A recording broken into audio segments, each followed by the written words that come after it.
এদিকে আজ একসাথে 50 লক্ষ ছাত্রলীগ কর্মী রাজপথে নেমেছে।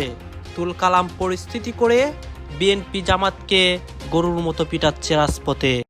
দর্শক, এই মুহূর্তে দেখতে পাচ্ছেন লক্ষ লক্ষ ছাত্রলীগ কর্মীরা ঢাকা সহ সম্পূর্ণ শাহবাগ দখল করে তুলকালাম পরিস্থিতি করছে। আজ রাতে কিন্তু দক্ষলীরা দীর্ঘ প্রায় 2 বছর পরে অলমোস্ট ছাত্রলীগ একই খেলা দেখালো। জননেত্রী শেখ হাসিনা উনি বলেছিল যে ঈদের পরে আওয়ামী লীগ খুব দ্রুত আকারে রাজপথে কামব্যাক করবে, কেননা আওয়ামী লীগ হচ্ছে রাজপথের দল। তারা রাজপথে থেকেই নিজস্ব যেই অধিকার সেটি কিভাবে অর্জন করতে হয়, মিছিলের মাধ্যমে, সমাবেশের মাধ্যমে, অ্যাক্টিভিটিসের মাধ্যমে, সেটি কিন্তু আওয়ামী লীগ ঈদের পরপরই কিন্তু বুঝাই দিছে। আনএন্ডিং ফাঁদে পড়েছে তারেক জিয়ার শাসন। এই ফাঁদ থেকে বিএনপি সরকার আর বের হতে পারবে না। হ্যাঁ, এই ফাঁদের রহস্য এটাই। বারমুডা ট্রায়াঙ্গেলের কথা বলেছেন, শুনেছেন আপনারা। সেলুট জানাই বাংলাদেশের প্রধানমন্ত্রী তারেক রহমানকে। হরা মনে করেছিল কি ডক্টর মোহাম্মদ ইউনূস চলে গেছে, তারেক রহমানকে ভাঙ্গায় খাইতে পারবো। বেগম খালেদা জিয়ার সন্তান, তাকে ভাঙ্গায় খাওয়া দাদাবাবুর এত সহজ না। অবশ্যই থলের বিড়াল বেরিয়ে এসছে। আপনাদেরকে জানাচ্ছি, আপনারা শুনলে অবাক হবেন, শেষ পর্যন্ত শুনবেন। আগামী 48 ঘন্টার মধ্যে এক ঐতিহাসিক চমক নিয়ে হাজির হবে বাংলাদেশের রাজনীতিতে। বাংলাদেশের রাজনীতিতে ঐতিহাসিক একটি চমক এসেছে। আওয়ামী লীগের এক বিশাল প্রত্যাবর্তনে সারা দেশের মানুষের কাঁপুনি শুরু হয়েছে। আজকে অসংখ্য ছাত্রলীগ কর্মীরা গোপনে পরিকল্পনার মাধ্যমে জেগে উঠেছে এবং রাজপথ উত্তাল হয় অসংখ্য ঘটনার মাধ্যমে। আপনারা সম্পূর্ণ ভিডিও দেখবেন। এই মুহূর্তে শাহবাগ সহ ঢাকার রাজপথে যা যা চলতেছে এবং এই ঘটনা নিয়ে অসংখ্য তথ্য আমাদের কাছে আসে, সবকিছু দেখানোর চেষ্টা করবো এই একটি ভিডিওতে। আপনারা সম্পূর্ণ ভিডিও দেখবেন। জামাতে ইসলামী, তারেক রহমান, বিএনপি এদের উপর যে প্রভাব পড়ে সেইটাও কিন্তু আপনারা দেখতে পারবেন। দীর্ঘ প্রায় 2 বছর পরে অলমোস্ট ছাত্রলীগ একই খেলা দেখালো। জননেত্রী শেখ হাসিনা উনি বলেছিল যে ঈদের পরে আওয়ামী লীগ খুব দ্রুত আকারে রাজপথে কামব্যাক করবে, কেননা আওয়ামী লীগ হচ্ছে রাজপথের দল। তারা রাজপথে থেকেই নিজস্ব যেই অধিকার সেটি কিভাবে অর্জন করতে হয়, মিছিলের মাধ্যমে, সমাবেশের মাধ্যমে, অ্যাক্টিভিটিসের মাধ্যমে, সেটি কিন্তু আওয়ামী লীগ ঈদের পরপরই কিন্তু বুঝাই দিছে। আপনারা যেখানেই এই মিছিলটি দেখছেন, দীর্ঘ প্রায় 2 বছর পরে আওয়ামী লীগ এখানে দাঁড়াতে পারছে। আজকে হয়তো আপনার কাছে মনে হতে পারে এখানে 20 জন থেকে 25 জন মানুষ তারা এখানে মিছিলটি হত্যা করতেছে, কিন্তু এই 20 থেকে 25 জন দিয়ে হচ্ছে কেবল শুরু। আজকে হচ্ছে দেখলেন 20 জন, কালকে হবে 40 জন, আগামীতে 40 জন হয়ে যাবে প্রায় মনে করেন লক্ষ লক্ষ মানুষ।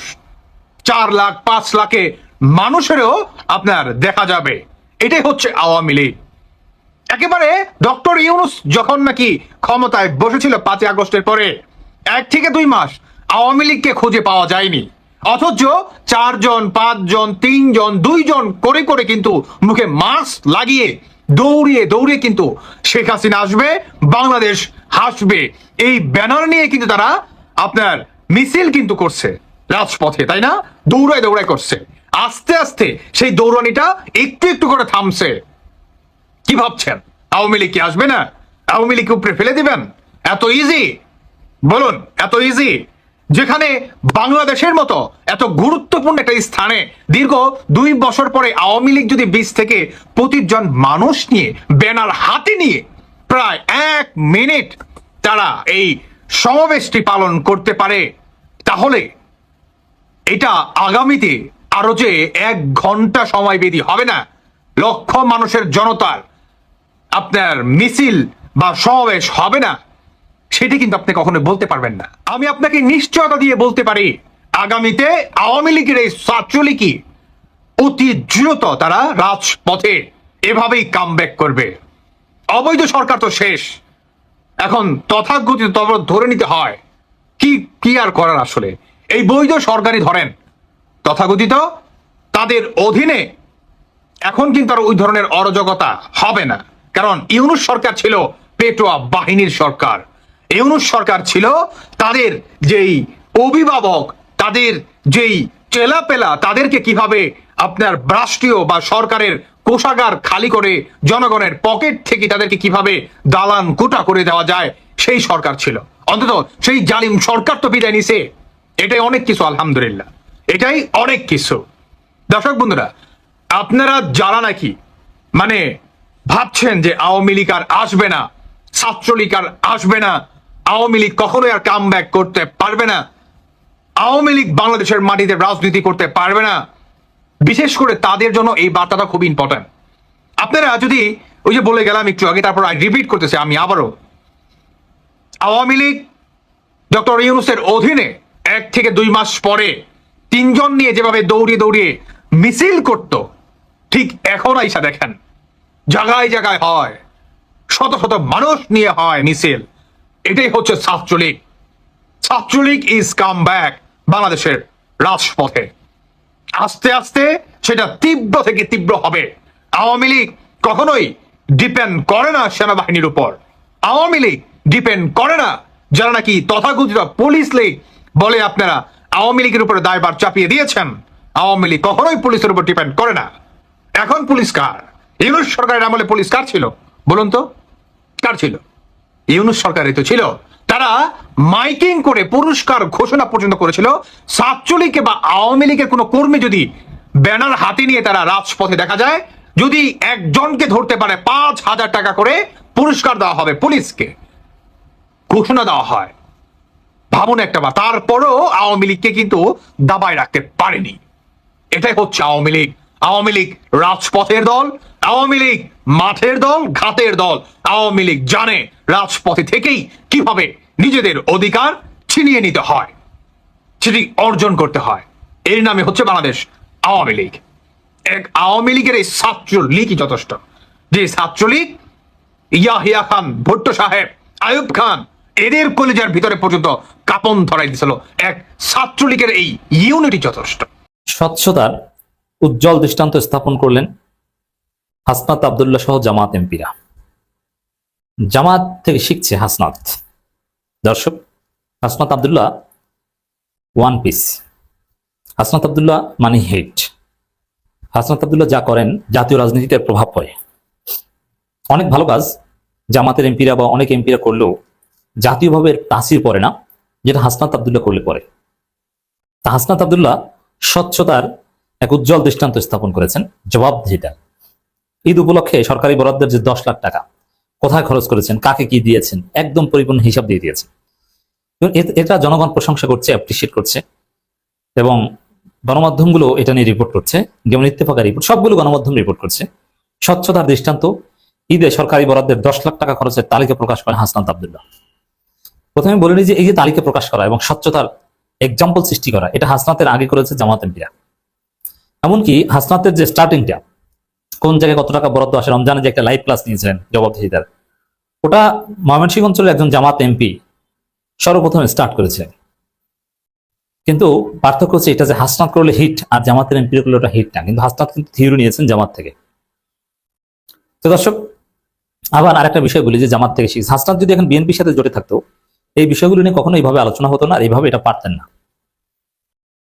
বরং বিএনপি জোটে যারা আছে তাদের মধ্যে দেখেছেন এরকম কোন এক্সাম্পল সেট করতে? ভিপি নূর থেকে শুরু করে আরো অনেকেই তো আছে জোট সঙ্গী, তাদের পক্ষে এটা সম্ভব না। অর্থাৎ ওই বলাই থেকে জনগণও কখনো এভাবে প্রশংসা করতো না, কারণ বিএনপি তো প্রফেশনাল দুর্নীতিবাজ, তারা দুর্নীতি করছে, করবে, এটা স্বাভাবিক। তার মধ্যে কে স্বচ্ছ, কে কি করলো, এটা তেমন আলোচনার জন্ম দিতে পারতো না। হাসনাত এখন জামাতের সাথে থাকার কারণে এটা করতে পারছেন এবং এটা আলাদা আকর্ষণ পাচ্ছে। আবার জামাতের লোকজনই হাসনাতের এই কার্যক্রম সোশ্যাল মিডিয়া ভাইরাল করছে। যেন হাসনাতের যে লাইভ ক্লাস বা এই যে জবাবদিহিতার কিংবা হাসনাতের যে ফেসবুক পোস্টের যে রিয়াকশন, যে শেয়ার, এগুলো কারা করে? দেখবেন যে 90% জামাত। কারণ হাসনাতের সোশ্যাল মিডিয়ায় জনগণের সাথে যে ওরিয়েন্টেশন, এত এনসিপি বাংলাদেশে নাই। এবং হাসনাতকে এমপি বানিয়েছে জামাত। জামাতের সাথে জোট না করলে বা জামাতের ভোট বাদ দিলে হাসনাত আব্দুল্লাহ জামানত রক্ষা করতে পারতেন না এবং এজেন্ট দিতে পারতেন না, এতে কোনো সন্দেহ নেই। অতএব হাসনাত আব্দুল্লাহ কোনো না কোনো ভাবে জামাতের প্রোডাক্ট, এটা বলা যায়। এটা অস্বীকার করলে এটা এনসিপির একটা বেইমানি বা অকৃতজ্ঞতা হবে। তা জামাতকে ছাড়া তো আপনি এমপি হতে পারতেন না। এবং আপনার যে ক্রিয়েটিভ থিওরিগুলো, এটা জামাত শিখিয়েছে আপনাকে। কিন্তু পার্থক্য এটা যে জামাত এটা হিট করতে পারে না, আর হাসনাত আব্দুল্লাহ হিট করতে পারে। হ্যাঁ, হাসনাতের অবশ্যই ইউনিক ক্যারেক্টার আছে, এই জন্য তো আমরা হাসনাতের নামে আগে বলছি এবং হাসনাতকে গ্লোরিফাই করছি। অনেক জায়গায় জামাতের চেয়ে যোগ্য। এবং শিবিরের সাবেক ছেলেরা যারা এনসিপির হয়ে এমপি হয়েছে জামাতের ভোট ব্যাংক ব্যবহার করে। এরা অনেক জামাত নেতার চাইতে যোগ্য বলেই তারা এটা করতে পেরেছে। যেমন সাবেক শিবির নেতারা অনেকেই, ঢাকা বিশ্ববিদ্যালয়ের সাবেক শিবির সভাপতি, বিটিভির অনেকেই দেখবেন জামাতের শীর্ষ নেতাদের সাথে মিটিং করবে, কথা বলবে, এর সিরিয়াল তারা পাবে না। মাসের পর মাস ঘুরেও তারা সিরিয়াল পাবে না, অথবা দেখা করতে গেলে অনেকক্ষণ বসিয়ে রাখবে। আর শিবিরের সাবেক সাথী, নর্মাল সাথী, দু একটা শাখার সভাপতি সেক্রেটারি হতে পারছিলেন, তাও থার্ড ইয়ারের মধ্যে ইনএক্টিভ করে দেওয়া হয়েছিল, কোন রকম সাথী ছিলেন। তারা এতটা চালাক, এতটা স্মার্ট, আমিরে জামাত তার জন্য দাঁড়িয়ে থাকেন কিংবা থাকবেন। এর মানে আলাদা যোগ্যতা অনেকের আছে, যার যোগ্যতা আছে সে কাজে লাগাতে পারে। তো দর্শক, হাসনাত আব্দুল্লাহ সত্যি ব্যতিক্রম। দেখেন, এরকম বিএনপির কেউ পালে করুক, পারবে না। তারা তো নিজেদের চালা চামচা নিয়ে সব খেয়ে ফেলেছে, তারা এটা কিভাবে দেখাবে? পবিত্র ঈদ উল ফিতর উপলক্ষে সরকারি বরাদ্দ ও মানবিক সহায়তার ব্যয়ের পূর্ণাঙ্গ তালিকা জনসম্মুখে প্রকাশ করে অনন্য দৃষ্টান্ত স্থাপন করছেন কুমিল্লা 4 আসনের সংসদ সদস্য হাসনাত আব্দুল্লাহ। এখন আজকে সে সন্দেহ কাইটা গেছে, কারণ সে জায়গা মতো হাত করা পড়ায় দিছে। এই ব্যাপারটা ভাই আমার মনে হয় বাংলাদেশের যত দল আছে, রাজনৈতিক দল, জামাত বলেন, এনসিপি বলেন, যত দল, সবাই খুশি হবে। কারণ তারেক রহমান সাহেব যেটা করতে পারবে এটা আমরা বিশ্বাস করতে পারতেছি না। হ্যাঁ ভাই, বিশ্বাস হইতেছিল না, মনে হইতেছিল উনি আরবিদের সঙ্গে সমঝোতা কইরা, আপোষ কইরা এই বাংলাদেশে আসছে। না, কোনো সমঝোতা করে নাই, শুরু করে দিছে। আই হ্যাভ এ প্ল্যান বলছে না, ওই প্ল্যানের অংশ কিন্তু এটা। এখন আপনি বলতে পারেন ভাই আপনি এত খুশি হইতেছেন কেন? খুশি হইতেছি একটি কারণে, গত 54 বছরে তো এরকম ঘটনা দেখি নাই। অনেককেই জেলে যেতে দেখছি ভাই, অনেককেই জেলে যেতে দেখছি, কিন্তু আর্মিদের জেলে যেতে দেখছেন দেখি নাই। আর্মিদের কর্মকাণ্ড নিয়ে যে তাজুল ইসলাম আইসা বলতো না, আন্তর্জাতিক বিচার ট্রাইব্যুনালের prosecutor, chief prosecutor Tajul Islam বলতো না, ওই যে জিয়াউদ্দিন নৌকাতে কইরা নিয়ে যায়, এখানে গান ঠেকায়া, হাত ঠেকায়া, গরম রক্তের স্বাদ নিত, এইসব সত্য তো তুইলা ধরছে, তাই না? তুইলা ধরার কারণেই কিন্তু ওইখান থেকে আউট হয়ে গেল। আমরা এটাই মনে করতেছিলাম, হায় হায় এখন কি আর বিচার হবে? এখন আমরা বিশ্বাস করি বিচার হবে। হ্যাঁ, বিচার হবে। এই মাসুদকে যখন ধইরা ফেলাইছে, হ্যাঁ মাসুদরা কোনোদিন ভালো হইতে পারলো না। এই মাসুদ উদ্দিনকে যখন ধইরা ফেলাইছে তখন কিন্তু আর অবিশ্বাস করার কোনো সুযোগ নাই। এই মুহূর্তে আছে ডিবি অফিসে, আজকে এই আদালতে নেওয়ার কথা। আদালত থেকে নিশ্চয়ই রিমান্ডে আসবে, আর রিমান্ডে আসার পর তার সাথে কি আচরণ করা উচিত এটা আপনারা মনে মনে ভাইবা নেন, কি আচরণটা করা হবে।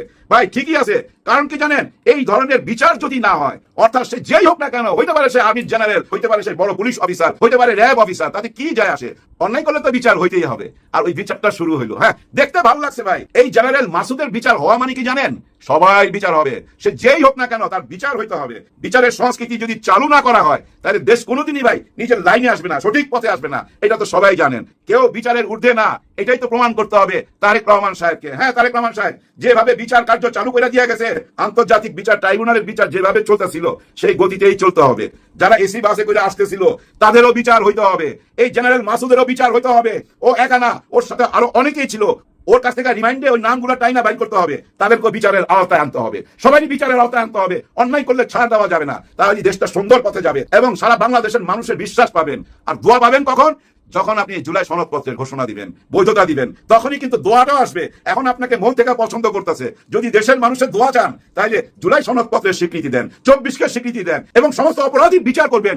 আর যারা অপরাধ করে নাই তাদেরকে মুক্ত করে দেন। প্রতিহিংসার রাজনীতিতে যায়েন না, তবে এর বিচার করতে হবে। মেরুদণ্ড ভাঙার হিসাব তার কাছ থেকে নিতেই হবে, এই জুলুমের বিচার হতে হবে। আর নিরপরাধ যারা, তাদেরকে ক্ষমা ঘোষণা করে দেশে ফিরে আনতে হবে ভাই। অনেকে বিদেশে রয়ে গেছে, যেমন আমাদের সাকিব আল হাসান, ওকে দেশে ফিরে আনেন। খেলার মাঠে দেখতে চাই বিশ্বের সেরা প্লেয়ারকে, আর আমাদের দেশের রাজনীতিবিদদেরকে আমরা রাজনীতির মাঠে দেখতে চাই। জুলাই সনদপত্র যতক্ষণ আদায় না হবে ততক্ষণই ভাই ওই এক দাবি নিয়ে আগে যেতে হবে। তবে আমার বিশ্বাস বিএনপি সরকার সমস্ত দাবি মেনে নিবে। সাংবিধানিকতা এবং জুলাই জাতীয় সনদ দুটোই আমরা বিবেচনায় নিয়েছি এবং জুলাই জাতীয় সনদকে আমরা এখানে প্রাধান্য দেব এবং সাংবিধানিকতা যাতে রক্ষা করা যায় সেই বিষয়টা আমাদেরকে লক্ষ্য রাখতে হবে। আমরা 133টা অধ্যাদেশ নিয়ে আলোচনাটা আজকে শেষ করেছি 2 দিন মিলে, কিন্তু কিছু কিছু অধ্যাদেশের বিষয়ে আলোচনার প্রস্তাব করেছেন কয়েকজন সদস্য। সেই আলোচনার জন্য আমরা 29 তারিখে আবার সেশনের পরে রাত 8টা থেকে 8:30 হবে, ওই সময় আমরা বাকি আলোচনাটা শেষ করার জন্য সময় নির্ধারণ করেছি। মাননীয় সভাপতি সাহেব আজকে সেই সময়টা ঘোষণা করেছেন। তা আশা করি আমরা 29 তারিখ যে সন্ধ্যাবেলা যে মিটিংটা হবে ওখানে আমরা সবকিছু ফয়সালা করতে পারবো। এইগুলা গুণই নেই। আচ্ছা, অধিকাংশ বিষয় জুলাই সংক্রান্ত 4টা অধ্যাদেশ আছে, এই 4টা অধ্যাদেশের বিষয়ে তো আলোচনা হয়েছে। মানে আপনারা হুবু এই কোনটা জুলাই সংক্রান্ত 4টা অধ্যাদেশের দেখা হচ্ছে জুলাই যোদ্ধাদের সুরক্ষা আইন আছে, ওইটার বিষয়ে সবাই একমত এবং হুবু ওইভাবে পার্লামেন্টে উপস্থাপন করা হবে। না, জুলাই যোদ্ধাদের এটা ইন্ডেমনিটি বিষয়ে যে জুলাই সুরক্ষা অধ্যাদেশটা, সেটার বিষয়ে সবাই একমত। এটা গতদিনই একমত হয়েছে। এগুলোর বিষয়ে আলোচনার জন্য রাখা হয়েছে সব। সেটা গুনে দেখি না, এটা 29 তারিখে বলতে পারবো। দর্শক আপনারা তো দেখলেন এখানে কি কথা হচ্ছে, অনেকে কিন্তু অনেক কথা বলতেছে, অনেকে আলোচনা করতেছে, অনেকে সমালোচনা করতেছে দেশের বিভিন্ন অবস্থা এবং পরিস্থিতি নিয়ে। বিশেষ করে এখানে দেশ থেকে যে দেশের রাজনীতির প্রেক্ষাপট নিয়ে কথা হয়, আরও অনেক বিষয় নিয়ে কথা হয়। গাছ এই বিষয়গুলো দেখে এবং দেশের রাজনীতির প্রেক্ষাপট নিয়ে আপনার মন্তব্য কি, আপনার গুরুত্বপূর্ণ মন্তব্যটা অবশ্যই আপনারা আমাদের কমেন্ট বক্সে লিখে যাবেন। সর্বশেষ আপনাদের কাছে আমাদের একটা রিকোয়েস্ট থাকবে, আপনারা আমাদের চ্যানেলে নতুন দর্শক হয়ে থাকলে চ্যানেলটি সাবস্ক্রাইব করবেন এবং পাশে থাকা বেল বাটনটি বাজাবেন যাতে করে নেক্সট ভিডিওটা সবার আগে আপনাদের কাছে পৌঁছে যায়। ধন্যবাদ।